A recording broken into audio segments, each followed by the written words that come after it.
السلام علیکم ورحمۃ اللہ وبرکاتہ، اعوذ باللہ من الشیطان الرجیم، بسم اللہ الرحمن الرحیم، رب اشرح لی صدری ویسر لی امری واحلل عقدۃ من لسانی یفقہوا قولی۔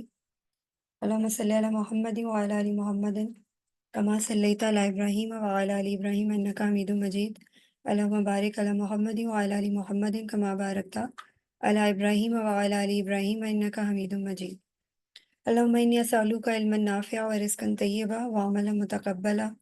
اللہم ارنا الحق حقا وارزقنا اتباعہ وارنا الباطل باطلا وارزقنا اجتنابہ۔ آج سورہ بقرہ کی ورس نمبر 168 ہے۔ یا ایہا الناس کلوا مما فی الارض حلالا طیبا ولا تتبعوا خطوات الشیطان انہ لکم عدو مبین۔ اے لوگو، زمین میں جو کچھ حلال اور طیب ہے اسے کھاؤ، اور شیطان کے نقش قدم کی پیروی نہ کرو، یقیناً وہ تمہارا کھلا دشمن ہے۔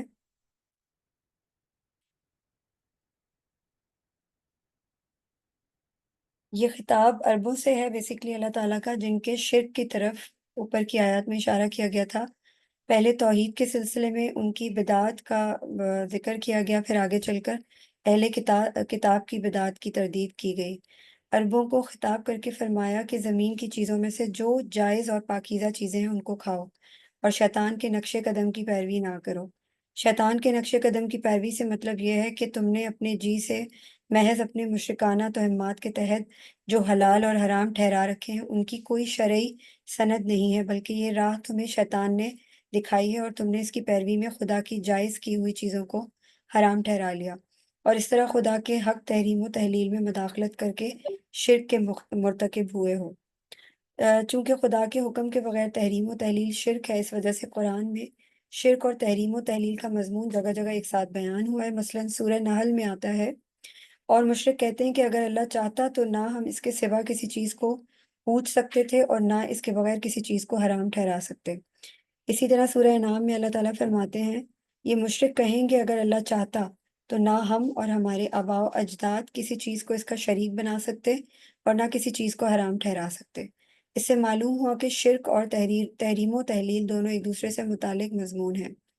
اسی تعلق سے آیت زیر بحث میں بھی شرک کی تردید کے سلسلے میں یہ بات فرمائی گئی کہ تمام جائز اور پاکیزہ چیزیں کھاؤ اور شیطان کی پیروی نہ کرو۔ مشرکانہ توہمات کے تحت خدا کی جائز کردہ چیزوں کو حرام نہ ٹھہراؤ، اور شیطان کی پیروی میں مشرکین عرب نے اپنے مشرکانہ توہمات کے تحت کن چیزوں کو حرام یا حلال ٹھہرایا تھا، تو اس کی طرف قرآن نے جگہ جگہ اشارے کیے ہیں، اور ہم بعض مثالیں ہمارے سامنے ہیں کہ سورہ انعام میں آتا ہے، اور جو کھیتیاں اور چوپائے خدا کے پیدا کیے ہوئے ہیں ان میں انہوں نے اپنے شرکا کے ساتھ ساتھ خدا کا بھی ایک حصہ مقرر کر رکھا ہے۔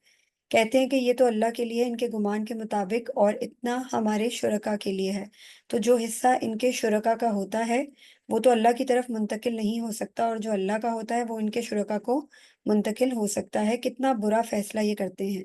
اسی طرح بہت سے مشرکین کے لیے ان کے شرکا نے قتل اولاد کو ایک پسندیدہ فعل بنا دیا ہے تاکہ ان کو تباہ کریں اور ان کے دین کو گھپلا کر کے رکھ دیں، اور اگر چاہتا تو یہ کچھ وہ نہ کر پاتے، اور ان کو اور ان کے جو افطرا ہے ان کو اس کے حال پر چھوڑ دو، اور کہتے ہیں کہ فلاں فلاں چوپائے اور فلاں فلاں قسم کی فصلیں ممنوع ہیں، ان کو صرف وہی لوگ کھا سکتے ہیں جن کو ہم اجازت دیں۔ ان کے گمان کے مطابق کچھ چوپائے ایسے ہیں جن کی پیٹھیں حرام قرار دے دی گئی ہیں، اور کچھ پر اللہ کا نام نہیں لیتے۔ یہ محض اللہ پر ان کا افطرا ہے، اللہ ان کو ان کے اس افطرا کا بدلہ ضرور دے گا۔ اور یہ کہتے ہیں کہ فلاں فلاں چوپایوں کے پیٹ میں جو کچھ ہے وہ صرف ہمارے مردوں کے لیے جائز ہے، ہماری عورتوں کے لیے یہ ناجائز ہے، اور اگر وہ مردار ہو تو دونوں اس میں شریک ہو سکتے ہیں۔ اللہ ان کو ان کی اس تشخیص کا بدلہ چکھائے گا، وہ حکیم و علیم ہے۔ نامراد ہوئے وہ لوگ جنہوں نے اپنی اولاد کو قتل کیا محض بے وقوفی سے، بغیر کسی علم کے، اور اللہ کے بخشے ہوئے رزق کو حرام ٹھہرایا محض اللہ پر افطرا کر کے۔ یہ لوگ گمراہ ہوئے اور ہدایت حاصل کرنے والے نہ بنے۔ اسی طرح مشرکین نے بعض قسم کے چوپایوں کو اپنے مشرکانہ توہمات کے تحت یا اپنے بتوں کی نسبت سے تقدس کا درجہ دے دیا، مقدس ہونے کا درجہ دے دیا، جن پر کسی قسم کا تصرف وہ ناجائز خیال کرتے تھے۔ قرآن نے ایک جگہ اس کی تردید کی ہے، اور یہ بحیرہ اور سائبہ اور وسیلہ اور حام خدا نے مشروع نہیں ٹھہرائے ہیں، بلکہ یہ کافر خدا پر جھوٹ باندھتے ہیں۔ سورہ مائدہ میں اللہ تعالیٰ فرما رہے ہیں، جو کہتے ہیں کہ خدا نے مشروع کیے ہیں اور ان میں سے اکثر عقل سے کام نہیں لیتے۔ ایک اور مقام پر ان کی اس مشرکانہ تحریم و تحلیل پر بدی الفاظ گرفت فرمائی ہے۔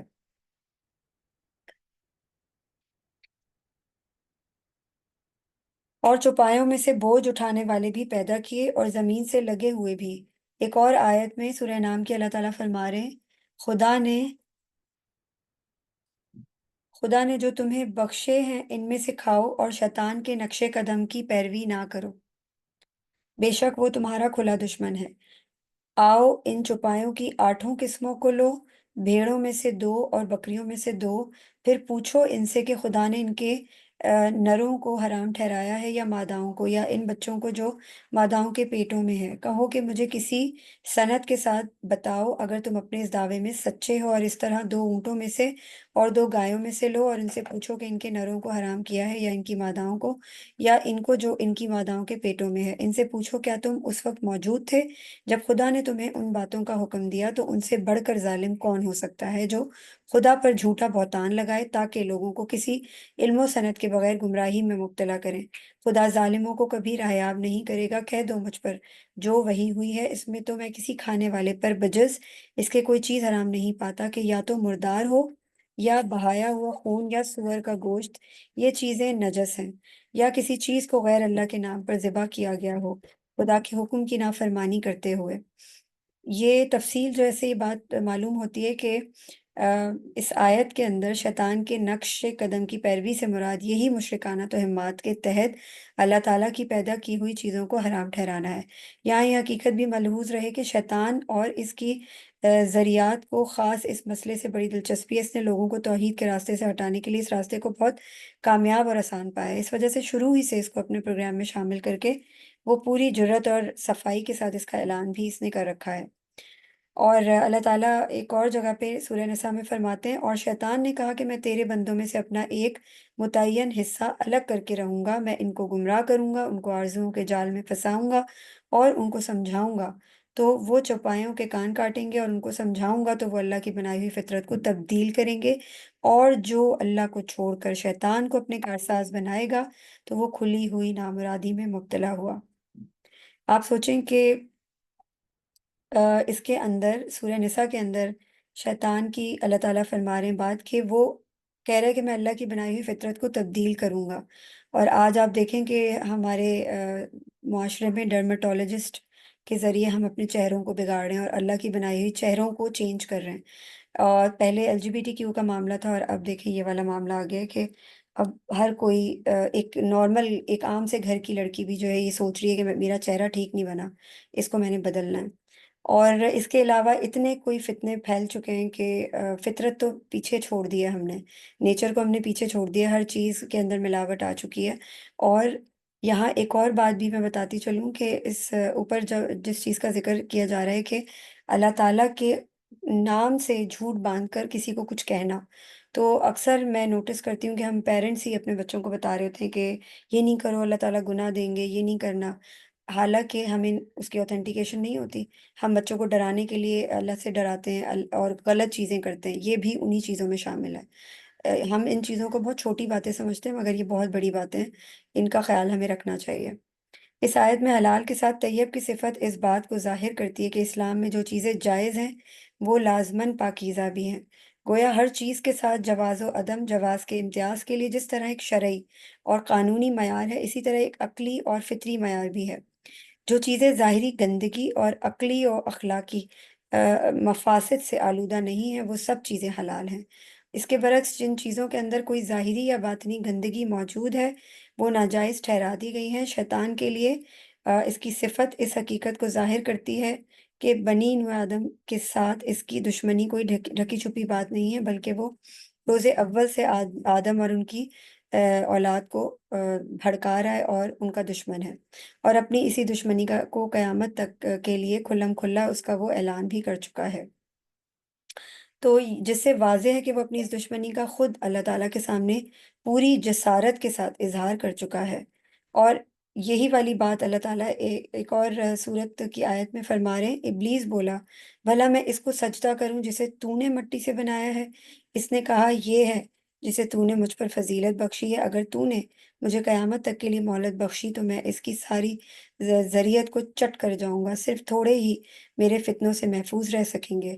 خدا نے فرمایا جا، جو ان میں سے تیری پیروی کریں گے تو جہنم تمہارا پورا پورا بدلہ ہے، اور ان میں سے جن کو اپنے شور و غوغا سے گھبرا سکے ان کو گھبرا لے، اور ان پر اپنے سوار اور پیادے چڑھا لے، اور ان کے مال اولاد میں شریک بن جا، اور ان کو وعدوں کے سبز باغ دکھا لے۔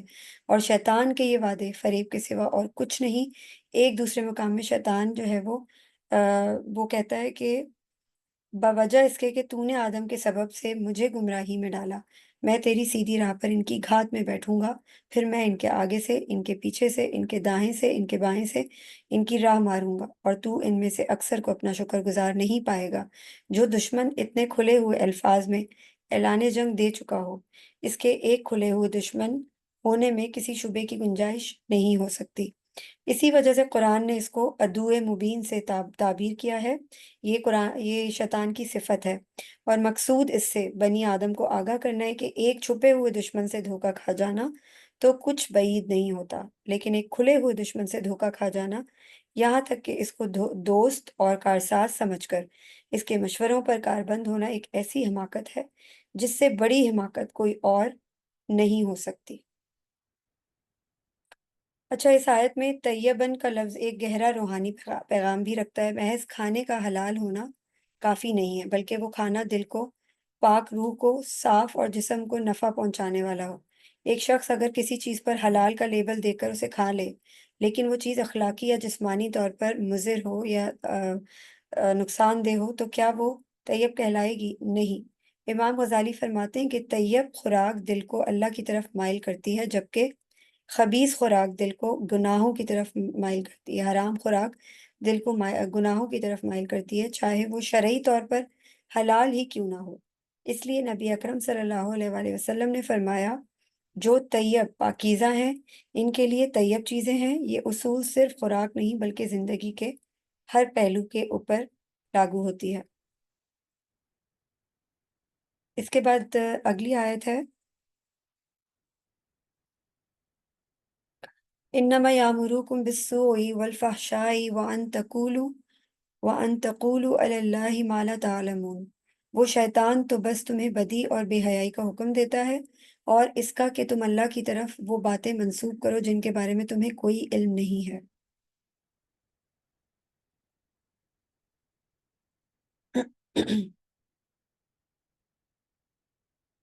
یہاں پہ امر کے معنی جس طرح کسی بات کا حکم دینے کے، اسی طرح کوئی بات سمجھانے یا اس کا مشورہ دینے کے بھی ہیں۔ اسی طرح سو کا لفظ وسیع معنوں میں استعمال ہوتا ہے۔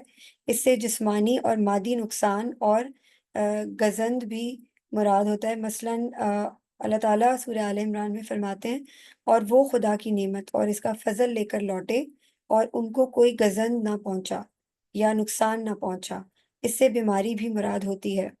یعنی اور تم اپنا ہاتھ گریبان میں داخل کرو اور وہ اس کے اندر سے سفید برآمد ہوگا بغیر کسی مرض کے۔ اسی طرح یہ بدی اور گناہ کے لیے بھی استعمال ہوتا ہے، عام اس سے کہ بدی چھوٹی ہو یا بڑی۔ مثلاً ایک اور آیت میں اللہ تعالیٰ فرماتے ہیں سورہ نساء کی، اللہ کے ذمے ان کی توبہ کی قبولیت ہے، جو جذبات سے مغلوب ہو کر کوئی گناہ کر بیٹھیں پھر فوراً توبہ کر لیں۔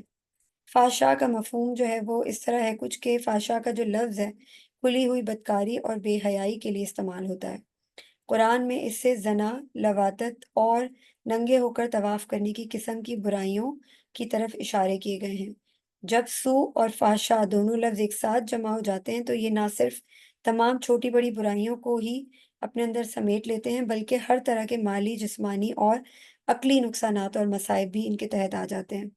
حضرت علی رضی اللہ تعالیٰ عنہ کا قول اور افطرا، علی اللہ دونوں کے ایک ہی معنی ہیں، یعنی خدا کی طرف کوئی جھوٹی اور من گھڑت بات منسوب کرنا، مثلاً یہ کہنا کہ خدا نے فلاں اور فلاں کو اپنا ساجی اور شریک قرار دیا ہے، یا بغیر کسی سند کے یہ دعوے کرنا کہ خدا نے فلاں فلاں قسم کی چیزیں حرام ٹھہرائی ہیں، جیسے ابھی ہم نے پچھلی آیات میں اس کے بارے میں ڈیٹیل میں پڑھا۔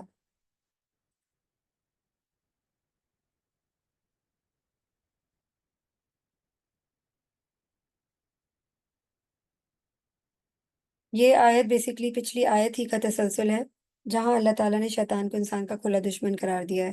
اب اس دشمن کی چالوں کو بے نقاب کیا جا رہا ہے قرآن کے اندر، اور بار بار کیا جا رہا ہے۔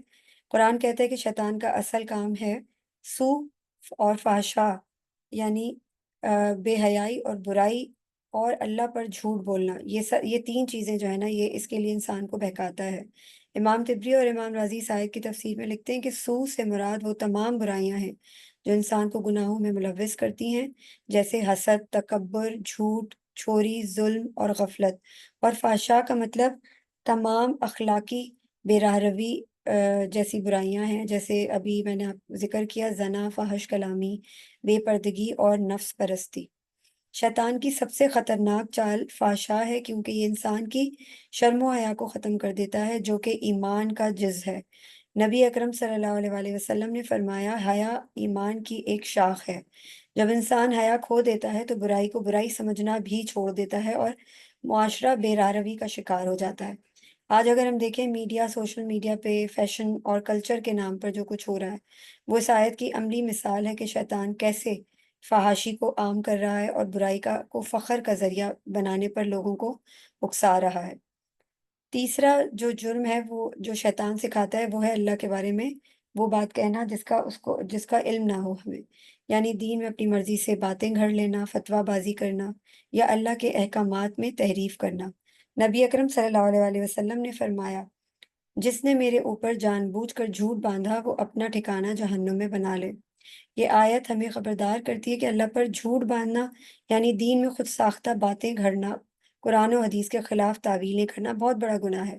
بہت سے لوگ دنیاوی فوائد کے لیے، شہرت کے لیے، اثر و رسوخ کے لیے دین کو اپنے مفاد کے مطابق توڑ موڑ کر پیش کرتے ہیں، جو دراصل شیطان کے نقش قدم پر چلنے کے مترادف ہے۔ اس آیت کا دوسرا پہلو یہ ہے کہ علم ہی انسان کو شیطان کی راہوں سے بچا سکتا ہے۔ جب انسان بغیر علم کے دین پر بات کرتا ہے تو وہ نہ صرف خود گمراہ ہوتا ہے، بلکہ دوسروں کو بھی گمراہی کی طرف لے جاتا ہے۔ اور قرآن بار بار کہتا ہے، کیا وہ لوگ جو جانتے ہیں اور جو نہیں جانتے برابر ہو سکتے ہیں؟ اس لیے دین کی بات صرف وہی کرے جو علم رکھتا ہو، اور باقی لوگ اہل علم سے رجوع کریں۔ یہ آیت والدین کے لیے بھی گہرا پیغام رکھتی ہے۔ اگر والدین بچوں کی تربیت میں دینی شعور نہ دیں تو شیطان اپنی راہوں سے ان کے دلوں میں فحاشی اور سو ڈالنے میں دیر نہیں لگاتا۔ بچوں کو برائی اور بے حیائی کے خلاف علم، مثال اور کردار کے ذریعے تیار کرنا والدین کی ذمہ داری ہے۔ امام ابن قیم لکھتے ہیں کہ شیطان بچوں کے دل پر اس وقت زیادہ قابض ہوتا ہے جب والدین دین سے غافل ہوں اور دنیاوی آسائشوں میں مصروف ہوں۔ لہٰذا یہ آیت تربیت اولاد کی بنیاد بھی فراہم کرتی ہے۔ اگلی آیت ہے، وَإِذَا قِيلَ لَهُمُ اتَّبِعُوا مَا أَنزَلَ اللَّهُ قَالُوا بَلْ نَتَّبِعُ مَا أَلْفَيْنَا عَلَيْهِ آبَاءَنَا أَوَلَوْ كَانَ آبَاؤُهُمْ لَا يَعْقِلُونَ شَيْئًا وَلَا يَهْتَدُونَ۔ اور جب ان سے کہا جاتا ہے کہ پیروی کرو اس کی جو اللہ نے نازل کیا ہے، وہ جواب میں کہتے ہیں کہ ہم تو پیروی کریں گے اس طریقے کی جس پر ہم نے اپنے آباء و اجداد کو پایا ہے، اگرچہ ان کے آباء و اجداد نہ کسی بات کو سمجھ پائے ہوں اور نہ ہدایت یافتہ ہوئے ہوں، پھر بھی وہ اپنے آباء و اجداد ہی کی پیروی کرتے رہیں گے۔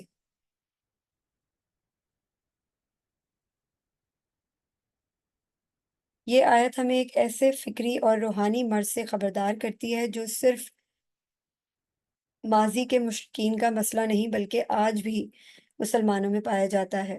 تقلید کو تقلید جو ہے وہ کرنا، اللہ فرماتا ہے کہ جب ان لوگوں کو قرآن اور وحی کی پیروی کی دعوت دی گئی تو انہوں نے کہا، ہم تو اپنے آباء و اجداد کے راستے پر چلیں گے، ان کی تقلید کریں گے۔ یہ جملہ ایک ایسا جمود اور ضد ظاہر کرتا ہے جو عقل، ہدایت اور فہم کو بند کر دیتا ہے۔ امام ابن کثیر فرماتے ہیں کہ یہ وہ لوگ تھے جو حق کو اس لیے چھوڑ دیتے تھے کیونکہ وہ اپنے آباء و اجداد کی آباء و اجداد کی عادتوں کو بدلنے سے ڈرتے تھے، چاہے وہ غلط ہی کیوں نہ ہو۔ قرآن صرف ایک مذہبی کتاب نہیں بلکہ وہ انسان کو غور و فکر علم اور شعور کی طرف بلاتا ہے۔ اللہ تعالیٰ نے یہاں پر سوالیہ انداز میں پوچھا ہے، کیا اگر تمہارے باپ دادا نہ عقل رکھتے ہوں اور نہ ہدایت یافتہ ہوں تب بھی تم ان کی پیروی کرو گے؟ یہ سوال دراصل دعوت فکر ہے کہ انسان کو حق اور باطل کا معیار خاندان یا رواج نہیں بلکہ علم، عقل اور وحی ہونا چاہیے۔ نبی اکرم صلی اللہ علیہ وسلم نے فرمایا، جو شخص کسی قوم کی مشابہت اختیار کرے وہ انہی میں سے ہوگا۔ یعنی اگر ہم حق کو چھوڑ کر صرف رسم و رواج کی پیروی کرتے رہیں، اپنے آباء و اجداد کی پیروی کرتے رہیں، تو ہم انہی گمراہوں میں شمار ہوں گے جنہوں نے اپنی عقل کو خاندانی تعصب کے آگے گروی رکھ دیا تھا۔ آج بہت سے لوگ دین کی بات کو ماننے کے بجائے کہتے ہیں، ہم تو فلاں بزرگ، فلاں عالم یا فلاں فرقے کی بات مانیں گے۔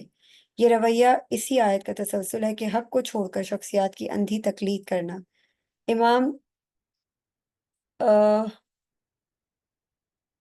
فرماتے ہیں کہ شریعت کا اصل مقصد لوگوں کو ان کے رب کے حکم کی طرف متوجہ کرنا ہے، نہ کہ لوگوں کی طرف۔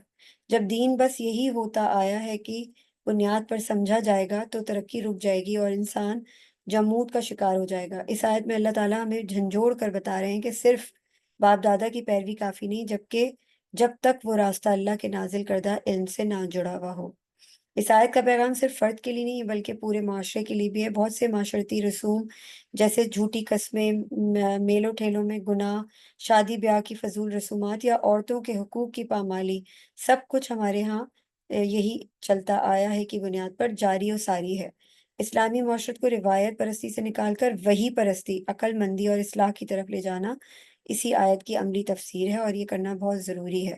نبی اکرم صلی اللہ علیہ وسلم نے فرمایا، میری امت کے بعد ایسی قومیں آئیں گی جو بدعتوں کو سنت سمجھیں گی اور سنت کو بدعت قرار دیں گی۔ یہی وہ خطرناک سوچ ہے جس سے اللہ نے یہاں ہمیں متنبہ فرمایا ہے۔ والدین کے لیے یہ آیت ایک آئینے کی طرح ہے۔ اگر والدین خود دین کو رسم و رواج کے ساتھ جوڑ کر بچوں کو سکھائیں گے تو آنے والی نسلیں دین کے اصل پیغام سے محروم نہیں رہیں گی، اور بچے جب یہ دیکھیں گے کہ حق کو دلیل اور علم کے بجائے بس ایسے ہی کرتے ہیں کہ اصول پر اپنایا جا رہا ہے تو وہ دین کو بوجھ سمجھیں گے۔ وہ یہ نہیں سمجھیں گے کہ ہم نے دین کے اوپر چلنا ہے، بلکہ وہ دین کو بوجھ سمجھ کر اس کو سائڈ پر کر دیں گے اور ایز اے ریچول ٹریڈیشن کو فالو کریں گے، اس کو ایز اے دین لیں گے۔ اس آیت کے ذریعے ہمیں سکھایا جا رہا ہے کہ ہم نے وہی عقل، علم اور دلیل کی بنیاد پر سچائی سیکھنے کی کوشش کرنی ہے۔ اور یہ جو فالو کلچر اور وائرل ٹرینڈز کے دور چل رہا ہے، ہمارے معاشرے میں پھیل چکا ہے اس کا زہر، جہاں لوگ سوچے سمجھے بغیر دوسروں کی تقلید کرتے ہیں۔ تو یہ آیت جو ہے نا ہمارے لیے ایک راستہ ہے، یہ سوچنے سمجھنے کا، تدبر کرنے کا کہ ہم کس کی پیروی کریں گے۔ کیا ہم اپنے آباء و اجداد کے چھوڑے ہوئے دین کی پیروی کریں گے جو ملاوٹوں سے پاک ہے، یا ہم اللہ کے نازل کردہ دین کی پیروی کریں گے؟ چوائس ہماری ہے، زندگی بھی ہماری ہے، چوز بھی ہم نے کرنا ہے۔ So it's all up to اس کہ ہمارا راستہ کون سا ہوگا، حق کا راستہ یا باطل کا راستہ۔ جزاک اللہ خیر۔ کسی کا کوئی کوشچن ہو تو پوچھ سکتے ہیں آپ۔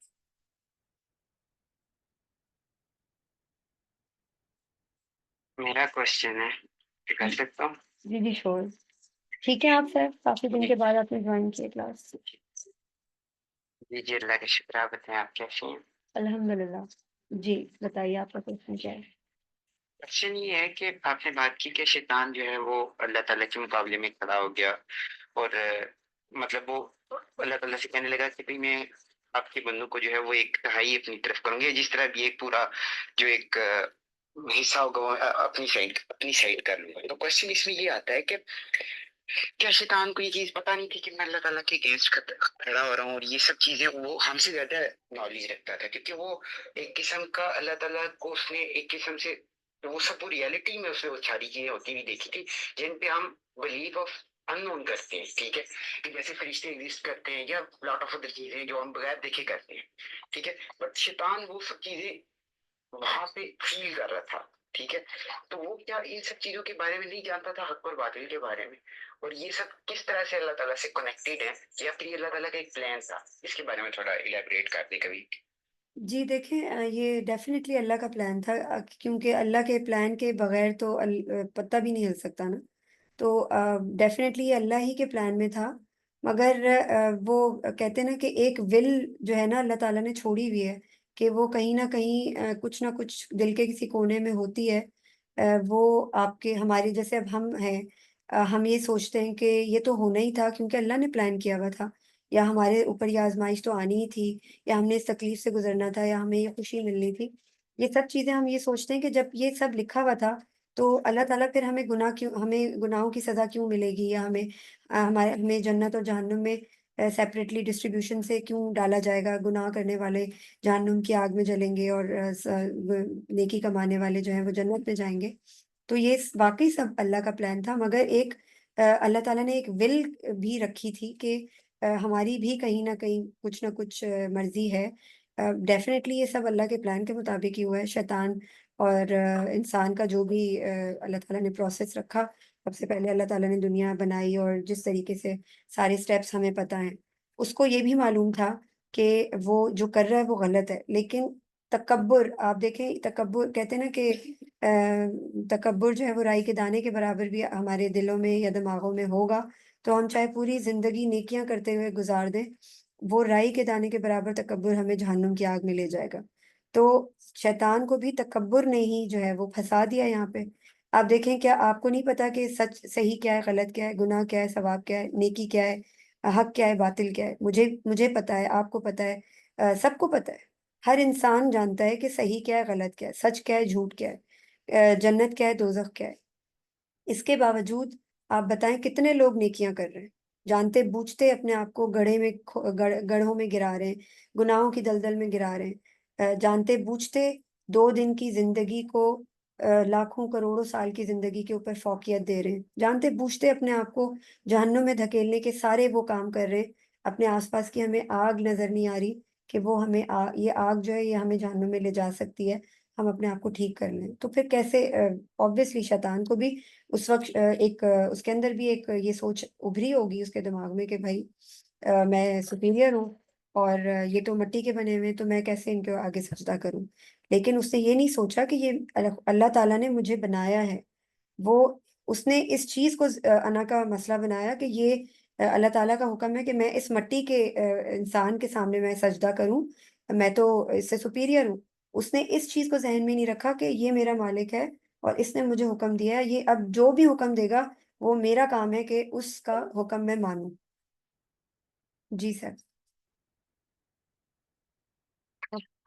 میں بالکل سمجھ گیا ہوں، بالکل آپ کے پوائنٹ ویلڈ ہے، بس وہ آپ نے جو باقی باتیں کی میں وہ سب چیزیں دیکھ لی تھی، بس یہ شیطان والا کانسیپٹ میں تھا، یہ سب چیزیں تو کلیئرلی سب چیزیں اس کے سامنے تھی نا، مطلب ہم تو بلیور آف ان نون ہے نا، کہ جیسے ہم نے فرشتوں کو نہیں دیکھا ہم ان پہ ایمان رکھتے ہیں، ٹھیک ہے، اللہ تعالیٰ کی طاقتوں کو ہم نے نہیں دیکھا تب بھی ہم یقین رکھتے ہیں، اس نے تو اس کے سامنے ایک انسان بنتا ہوا دیکھا، اس میں روح پھونکتے ہوئے یہ سب کچھ، تو وہ اگر گمراہ ہو سکتا ہے تو یہ سب چیزیں ہو سکتی ہیں، باقی یہ تو مجھے کنیکٹڈ ہے کہ یہ آپ نے بڑی اچھی ایک مثال دی سب میں کہ آپ اپنے آگے پیچھے دیکھ لیں، ان کو تو پتہ نا آپ پر باتیں کیا ہے، ٹھیک ہے، اور باقی واقعی اور وہ فرشتوں کی بھی کیٹیگری میں نہیں آتا تھا، کیونکہ فرشتے کانسٹنٹ ہوتے ہیں تو وہ گناہ کی سوچ بھی نہیں سکتے، تکبر کا ایلیمنٹ ان میں پیدا ہی نہیں ہو سکتا، کیونکہ ان کی جو ایک اللہ تعالیٰ نے وہ ایمان کی اسٹیٹ رکھی ہے وہ کانسٹنٹ ہے، بٹ ادر ہینڈ جو ایک شیطان کی تھی وہ جنات کی کیٹیگری میں آتی تھی، تو وہ جنات کے اندر خواہشات یہ چیزیں ایگزسٹ کرتی ہیں، قرآن میں بھی ان کا ذکر ہے جنات اور شیطان کا، تو I am agree with that, اور بہت اچھی ایکسپلینیشن کی، ماشاء اللہ، جزاک اللہ خیر۔